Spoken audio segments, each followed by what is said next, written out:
berbeda dengan perayaan ulang tahun anak Presiden Prabowo, Ragowo Hedi Prasetyo Joyo Hadikusumo alias Didit Prabowo di tanggal 23 Maret lalu. Tak hanya dihadiri oleh ayahnya Presiden RI Prabowo Subianto dan ibunya Titik Soeharto, tapi juga anak Presiden Republik Indonesia ada di sana. Ada anak Presiden pertama RI, Soekarno, Guru Soekarno Putra. Guru pernah menjadi anggota DPR RI selama beberapa periode. Dia juga dikenal sebagai seniman. Dari keluarga Presiden kedua RI, Soeharto, ada Siti Hediati Haryadi yang lebih dikenal dengan nama Titi Soeharto. Titi juga adalah ibu Didit Prabowo. Saat ini, Titi menjadi anggota DPR RI dari Partai Gerindra. Dari Presiden ketiga RI, B.J. Habibie, hadir anaknya Ilham Akbar Habibie. Ilham dikenal sebagai ilmuwan dan juga pengusaha. Dia sempat maju dalam Pilkada Jawa Barat 2024 sebagai calon wakil gubernur. Dari Presiden keempat RI, Abdurrahman Wahid atau Gus Dur, hadir anaknya Zanuba Arifah Kapsho atau Yeni Wahid. Yeni pernah menjadi jurnalis, staf khusus komunikasi Presiden, Komisaris Independen PT Garuda Indonesia, dan hingga saat ini menjabat sebagai Direktur Wahid Institute. Dari Presiden kelima RI Megawati, hadir anaknya Ketua DPR RI Puan Maharani. Puan turut membawa putrinya Pinka Hapsari. Dari Presiden ke-6 RI Susilo Bambang Yudhoyono, hadir anaknya Agus Harimurti Yudhoyono atau AHY. Dia sekarang merupakan Menteri Koordinator Bidang Infrastruktur dan Kewilayahan. Selain itu, AHY merupakan Ketua Umum Partai Demokrat. Dan dari Presiden ke-7 RI Joko Widodo, hadir putranya Gibran Rakabuming Raka yang juga Wakil Presiden Prabowo. Tak hanya itu, ada juga adiknya Kaisang Pangarep. Acara ulang tahun Didit ke-41 tahun tampak hangat. Terlihat dari keakraban anak-anak Presiden sepanjang acara. Bahkan pertemuan itu diabadikan dalam sejumlah foto dan video yang diunggah di media sosial mereka. Karena itu, acara ini pun menjadi sorotan publik dan disebut sebagai momen langka. Karena belum pernah ada kegiatan ataupun seremoni yang bisa mengumpulkan anak dari semua Presiden Republik Indonesia. Tim Liputan, Kompas TV. Ulang tahun putra Presiden Prabowo, Didit Prabowo, beberapa hari lalu menjadi sorotan karena menjadi momen berkumpulnya anak dari Presiden Republik Indonesia dari masa ke masa. Karena itu pula kemudian acara ini disebut sebagai momen langka. Lalu apa yang bisa dimaknai dari pertemuan ini? Adakah kemudian korelasinya dengan situasi perpolitikan saat ini? Kita akan bahas bersama dengan sejumlah narasumber di pagi hari ini melalui sambungan daring. Sudah ada Putri Presiden keempat Republik Indonesia Abdurrahman Wahid, ada Mbak Yeni Wahid. Assalamualaikum Mbak Yeni. Waalaikumsalam warahmatullahi wabarakatuh. Ya, kemudian juga ada Direktur Eksekutif Trias Politika Strategis, ada Mas Agung Baskoro. Selamat pagi, Assalamualaikum Mas Agung. Waalaikumsalam Mbak Adis, Mbak Yeni. Iya, Mbak Yeni, saya mau ke Mbak Yeni dulu. Mbak Yeni, ini kan kemarin jadi pertemuan dan juga momen langka lah dalam ulang tahun Mas Didit ini. Boleh cerita sedikit nggak Mbak Yeni, apa yang kemudian terjadi di sana, obrolan seperti apa dan suasananya bagaimana ini sebenarnya Mbak Yeni? Sebetulnya bukan momen langka karena sebetulnya banyak momen-momen di mana kami beberapa kali bertemu. Misalnya dalam acara-acara formal kenegaraan ya, di mana keluarga presiden, mantan presiden diundang, misalnya 17 Agustusan, lalu ada acara beberapa yang misalnya pidato kenegaraan presiden di DPR beberapa kali. Jadi kalau sering kumpulnya, sering bertemu, sebetulnya relatif cukup sering, Mbak. Lalu ada beberapa dari kami yang punya memang hubungan cukup baik, ya ketemu di luar gitu ya, di luar acara-acara resmi. Saya pribadi dengan Mas Didit sudah kenal 20 tahun yang lalu, ya mungkin sudah 20 tahun mungkin ya. Dan dari dulu sering ngobrol, sering melakukan kegiatan bareng, apalagi dengan ibunya, dengan Mbak Puan, dengan Mas Ilham, Mas AHY, Mbak Anissa, itu kita bahkan ada WA group bareng dengan teman-teman lainnya ya di luar keluarga mantan presiden. Jadi sebetulnya sih kalau dibilang istimewa sekali, istimewa karena memang kita menghadiri acara ulang tahunnya Mas Didit ya, tetapi tidak istimewa dalam artian ini menjadi satu-satunya acara di mana kita saling bertemu. Oke, jadi kalau biasanya dalam keadaan atau suasana yang formal begitu ya di acara kenegaraan, kemudian kalau yang ini yang baru kemarin jadi sorotan publik adalah suasananya informal lah, lebih cair lah ibaratnya ya. Nah ini apa saja ya kemudian yang menjadi obrolan bahasan kalau anak-anak presiden dari masa ke masa ini lagi berkumpul sebenarnya ngobrolin apa sih Mbak Yeni? Kita penasaran deh. Ya hal-hal lain kayak seperti ketika kita kumpul dengan teman-teman lain. Ya karena kita kan juga punya banyak kegiatan sendiri, punya banyak-banyak apa yang menjadi kehidupan kita lah. Saling bertanya kabar pastinya, lalu kemudian malah biasanya nggak nyerempet-nyerempet obrolan politik. Sedikit sekali nyerempet obrolan politik. Sedikit tapi lebih bermakna ya obrolan politiknya. Karena di luar sana banyak yang anak-anak dari keluarga mantan presiden yang sudah berkecimpung di dunia politik, jadi mungkin juga hidup mereka ya penuh dengan urusan politik. Ada momen-momen di mana mungkin hanya ingin bicara hal-hal yang yang ringan, yang santai saja.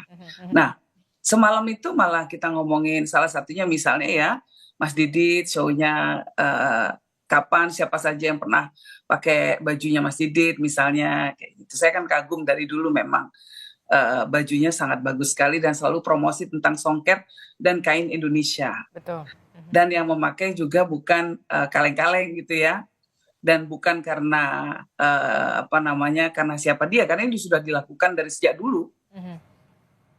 Tapi ada nggak sih obrolan politik yang kemudian sedikit termunculkan atau dimunculkan dari masing-masing anak presiden dari masa ke masa ini, terutama kita tahu perpolitikan saat ini bagaimana suasananya, situasinya, Mbak Yeni? Saya rasa dalam konteks acara waktu itu, kita semua datang dari latar belakang yang sangat berbeda, dengan perspektif yang berbeda, dan mungkin posisi politiknya juga sangat berbeda. Betul. Dan kita saling menghargai satu sama lain. Jadi Mas Didi tahu posisi saya mungkin dan keluarga saya juga kerap mengkritisi kebijakan pemerintah. Pak Prabowo juga tahu itu ya. Jadi dan kami tetap dengan posisi kami, misalnya soal RUU TNI kemarin ya, posisi keluarga Gus Dur cukup tegas dalam hal ini ya. Kita menentang kembalinya dui fungsi ABRI, di fungsi TNI sekarang sudah ganti, mohon maaf. Dan kita ingin TNI itu berada dalam posisi yang profesional sebagai penjaga pertahanan negara. Misalnya ini contohnya ya. Jadi semua sudah tahu posisi masing-masing, namun kita ingin menunjukkan bahwa di atas politik ada kemanusiaan. Tetap bisa kita bersahabat walaupun posisi kita berbeda-beda. Walaupun memang ada perbedaan pandangan soal politik ataupun kebijakan pemerintah yang kemudian juga mungkin tidak sejalan dengan Mbak Yeni, tapi tidak kemudian silaturahmi tetap harus berjalan begitu ya, Mbak Yeni ya. Saya ke Mas Agung. Mas Agung, kalau kita lihat ini kan foto dan potret keakraban dari anak-anak presiden dari masa ke masa ini, sebenarnya apa yang bisa dimaknai? Apa yang kemudian bisa dibaca dari situasi kemarin pada saat acara ulang tahun dari Mas Didit ini, semuanya loh, hampir semuanya dari masa ke masa ini datang dan hangat sekali terlihatnya. Iya, saya pertama mengapresiasi Mas Didit ya, karena sudah membuat acara yang sangat bermakna. Ya, selamat ulang tahun buat Mas Didit juga, karena berhasil mengumpulkan seluruh putra-putri presiden lengkap ya.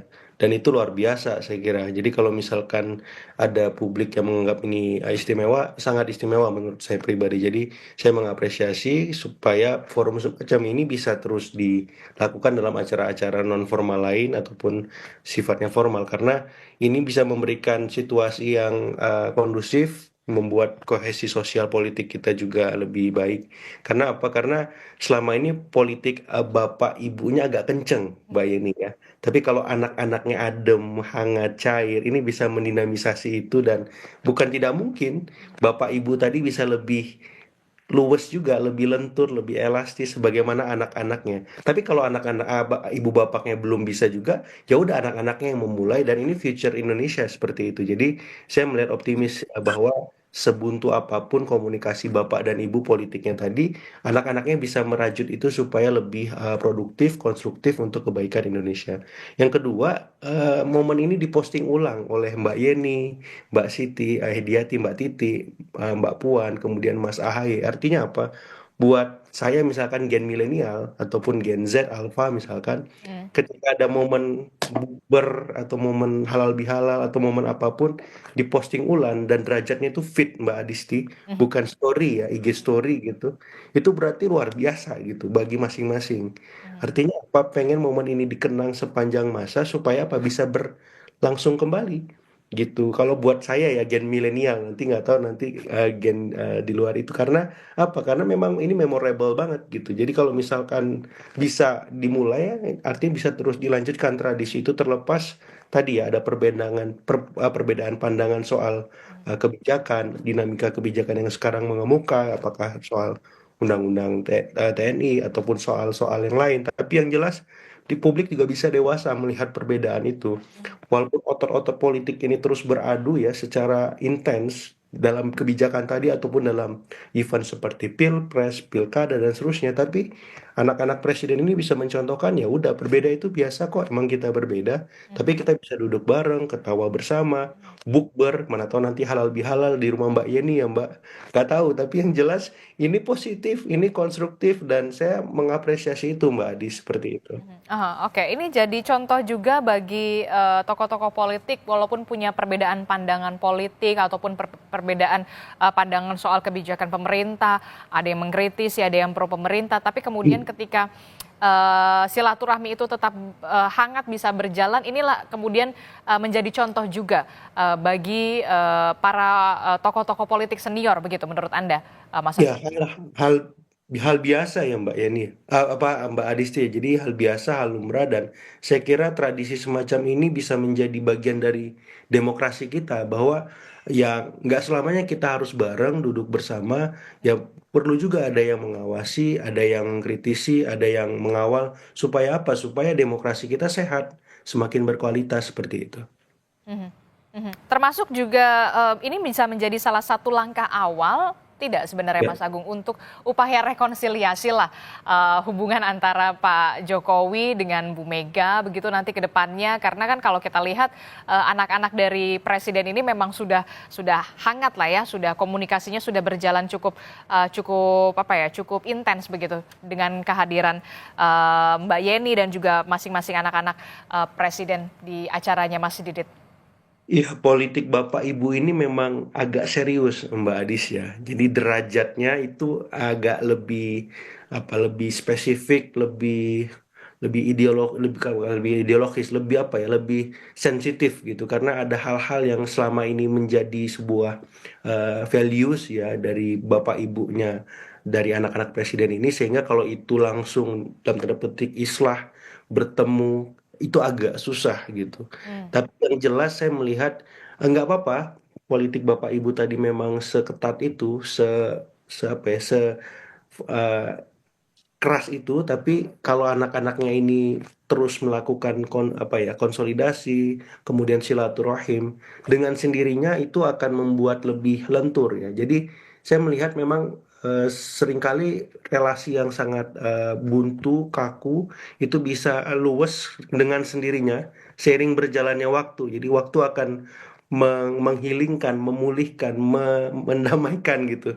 Jadi biarkan aja ini apa ya secara organik berjalan, tapi yang jelas anak-anak ini terus melakukan itu, bahkan bisa melampaui itu semua, karena future kita di sini. Ya, jadi kalau saya melihat politik Bapak Ibu masa lalu, politik anak-anak ini masa depan kita seperti itu. Oke, kalau politik Rizky, Bapak, saya boleh komentar silakan nggak? silakan Mbak Yeni, Ya, silakan Mbak kalau Yeni. saya agak berbeda. Aha. Saya menghargai sikap Ibu Mega yang tetap teguh dengan nilai-nilai yang beliau usung dan menaruh diri beliau sebagai tokoh yang banyak melakukan kritisisi terhadap kebijakan pemerintah. Oke. Ketika di masa ini tidak banyak orang yang berani melakukan itu. Hmm. Saya rasa bagus. Setiap pemerintahan demokrasi yang akan berjalan dengan baik, yang efektif, itu harus ada check and balances. Betul. Harus ada orang yang melakukan fungsi kontrol. Dan fungsi kontrol itu sekarang sedang diambil oleh, perannya sedang diambil oleh Bu Megawati. Saya rasa ini baik sekali untuk negara kita. Saya nggak bisa membayangkan kalau negara kita nggak ada yang ngingetin presiden. Ya, kami semua first families ya. Kalau bapak saya dari dulu selalu mengingatkan kita, kami semua ya, tolong ingatkan, pemimpin terus diingatkan.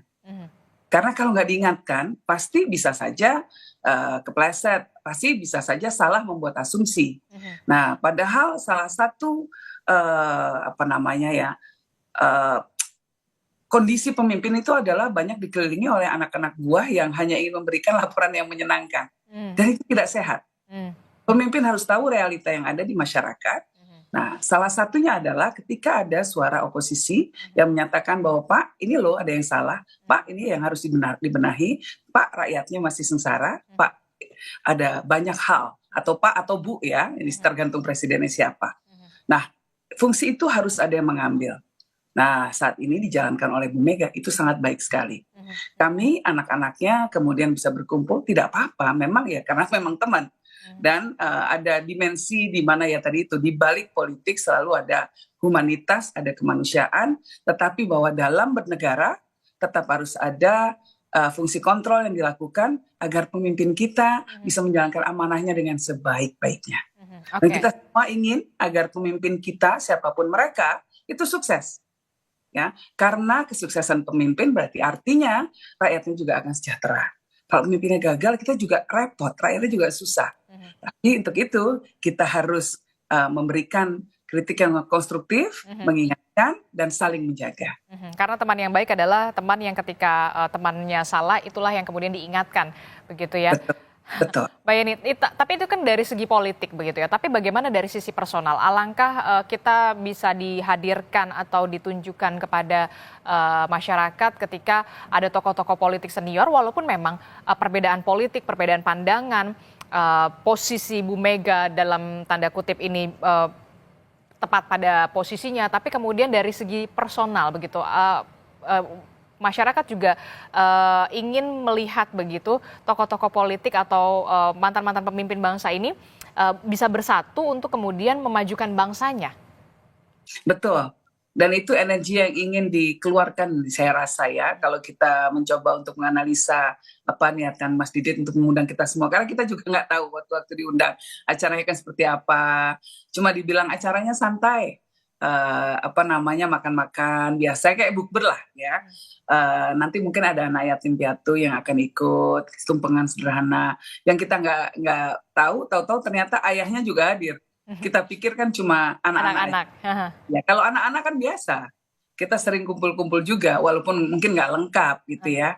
Tapi sering ketemu gitu. Kalau lihat unggahan saya di akun sosmed saya kan sering saya ketemu dengan mereka-mereka gitu. Nah, jadi buat kita, acaranya ya biasa aja, kayak biasa kalau ketemu di acara lain, di bukber lain gitu. Ternyata kok lengkap formasinya ya. Mungkin ada simbolisme yang ingin diungkapkan dan dilala banyak yang bisa.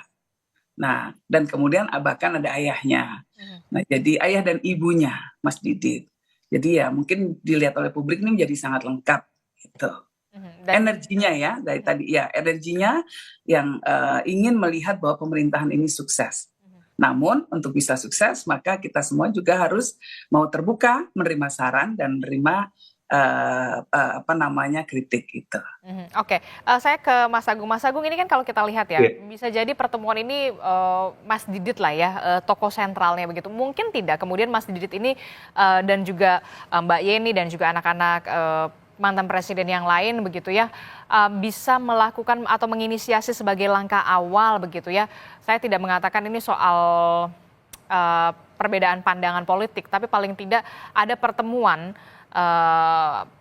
Pak Jokowi, Pak SBY, kemudian ada Pak Prabowo, bahkan Bu Mega begitu, duduk bersama saling mengingatkan ketika ada yang salah atau ketika ada yang tidak on the track begitu ya. Apakah ini mungkin bisa menjadi langkah awal begitu?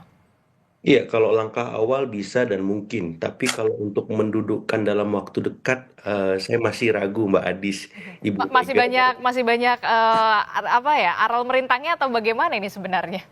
Iya, dalam konteks Ibu Mega misalkan dalam tanda petik masih bleeding gitu kan dengan dalam tanda Oke. petik ya sikap politik Pak Jokowi misalkan dari Pilpres, Pilkada, kemudian Pak Hasto ditahan, kemudian Ibu Mega dengan Pak SBY juga seperti itu ya masih ada unfinished story kemarin ketika Pilpres 2004 dan itu masih berlanjut hingga sekarang. Jadi kalau saya melihat untuk duduk bareng para presiden ini memang masih agak susah dalam waktu dekat. Tapi biarkan saja itu mengalir dengan sendirinya. Mana tahu satu waktu anak-anak mereka bisa menginisiasi secara tidak sengaja ataupun secara sengaja tiba-tiba kok ketemu semua seperti itu. Itu lebih seru dan lebih menarik seperti itu. Tapi di luar itu Mbak Disti saya melihat ini pertemuan ini bisa menjadi menu prasmanan demokrasi 2029 Mbak Disti ya. Oke. Jadi Jadi apa nih yang bisa dibaca nih dari 2029 nanti ke depannya dengan ya, adanya pertemuan kemarin?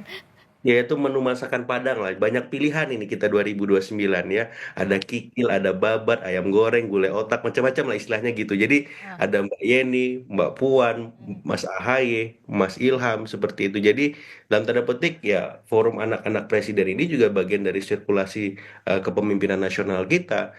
Dalam tanda petik ada satu Mas Gibran jadi wapres. Besok 2029 nggak tahu siapa lagi yang memang mengisi ruang itu ataupun capres dan seterusnya. Tapi yang jelas dengan melihat komposisi ini, saya lebih optimis melihat Indonesia ke depan ada banyak variasi values yang mengemuka dan itu bisa memberikan apa ya cakrawala kepemimpinan kita di publik, di grassroots dan ya insya Allah demokrasi kita makin kuat, makin on the track, makin berkualitas dengan anak-anak presiden yang punya pandangan bervariasi dan yaitu memberikan satu apa ya insentif positif bagaimana ke depan bangsa ini akan berjalan dan saya kira dunia luar juga melihat ini ya harusnya seneng ya seperti itu karena kita bisa guyup, bisa rukun in the future seperti itu insya Allah.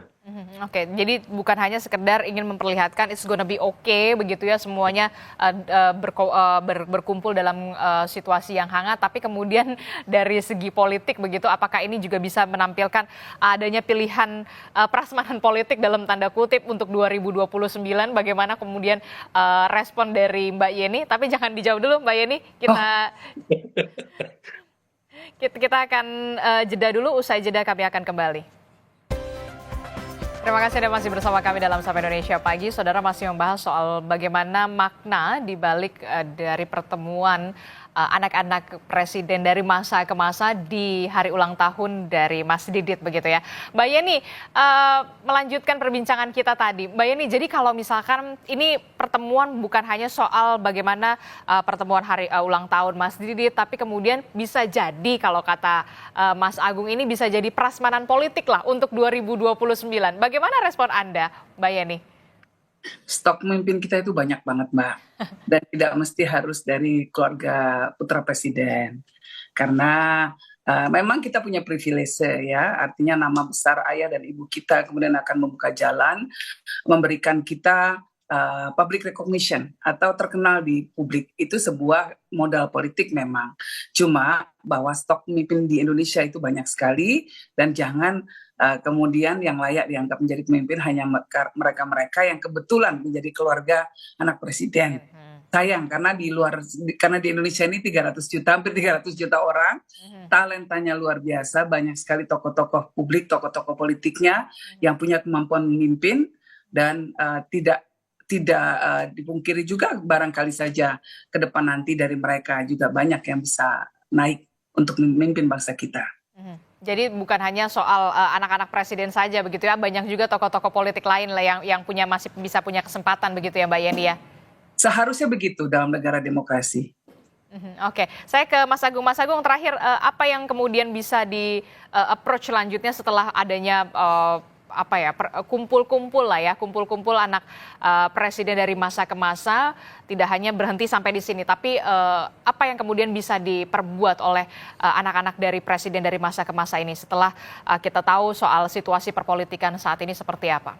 Iya, tadi Mbak Yeni sempat mengelaborasi bahwa sebenarnya ada banyak momen kebersamaan antar anak presiden ini terjadi ya, sehingga sebenarnya bukan hal baru, tapi memang ini skuad paling lengkap, paling beda karena apa? Karena memang ada Pak Prabowo juga di situ. Jadi Pak Prabowo, Mas Didi ini inline sikap politiknya untuk membangun apa ya kebersamaan, mempersatukan, kemudian membuat kesejukan dalam politik kita dan saya kira ini apa ya prakondisi untuk menciptakan kondisi yang lebih baik lagi ke depan. Karena apa? Karena tantangan kita sebagai bangsa sangat besar. Kemudian ketika kebersamaan persatuan bisa dirajut di antara elit-elit yang ada, ini bisa memberikan energi kolektif yang positif. Kalaupun ada sentimen negatif ataupun ketidaksukaan, dengan sendirinya itu akan terhapus, tereliminir gitu. Karena apa? Karena kebersamaannya lebih kuat gitu. Walaupun perbedaannya juga banyak gitu, tapi perbedaan itu justru menguatkan kita sebagai bangsa. Yang kata Mbak Yeni ya harus ada yang mengingatkan, harus ada yang mengawal, harus ada yang mengatakan tidak. Supaya apa? Supaya bangsa ini punya variasi kehidupan yang lebih objektif untuk melihat kemajuannya. Jadi saya sekali lagi berharap bahwa ya Pak Prabowo, Mas Didit ataupun putra-putri presiden yang lain ya apa ya membuat agenda-agenda bersama rutin itu lebih banyak positifnya ketimbang negatifnya. Kalau ada yang negatif bilang seperti itu, buat saya ya syirik aja sih. Terakhir Mbak Yeni, apa yang ingin Anda Terus sampaikan terang, setelah ya, ini next-nya begitu ya? Apakah nanti mungkin akan ada pertemuan-pertemuan lagi misalkan dalam momen situasi atau suasana Idul Fitri begitu ya, tidak hanya anak-anak tapi juga para orang tua nih. Kalau saya dari dulu ya, ketika Gus Dur masih ada, memang kami diminta atau diajak beliau untuk silaturahmi ke banyak tokoh-tokoh ya. Jadi biasa itu kami lakukan. Dulu Pak Gus Dur itu Idul Fitri biasanya setelah sholat kita ke Cendana untuk silaturahim dengan Pak Harto. Biasanya ditemani Mbak Tutut atau putri yang lain gitu. Nah, jadi biasa itu gitu ya.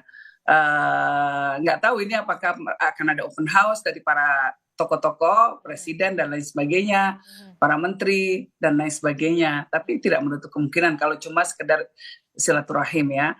Dan memang sih ke depan ya pasti biasanya kalau ada agenda ulang tahun dari teman-teman yang kemarin hadir, mungkin bisa saja kumpul-kumpul lagi gitu. Jadi menurut saya sih ini bukan sesuatu yang apa yang seperti dikatakan Mas Agung, sebetulnya walaupun banyak komentar-komentar yang agak negatif juga.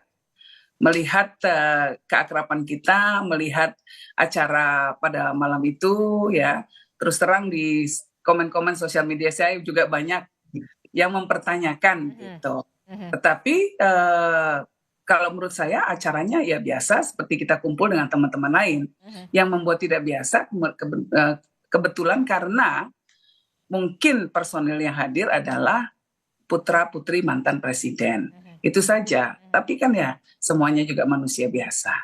Oke, pro kontra biasa lah ya dalam kehidupan begitu ya. Kita akan lihat bagaimana nanti benar-benar akan ada silaturahmi lanjutan begitu ya. Apalagi ini momennya momen Idul Fitri. Terima kasih Mbak Yeni Wahid.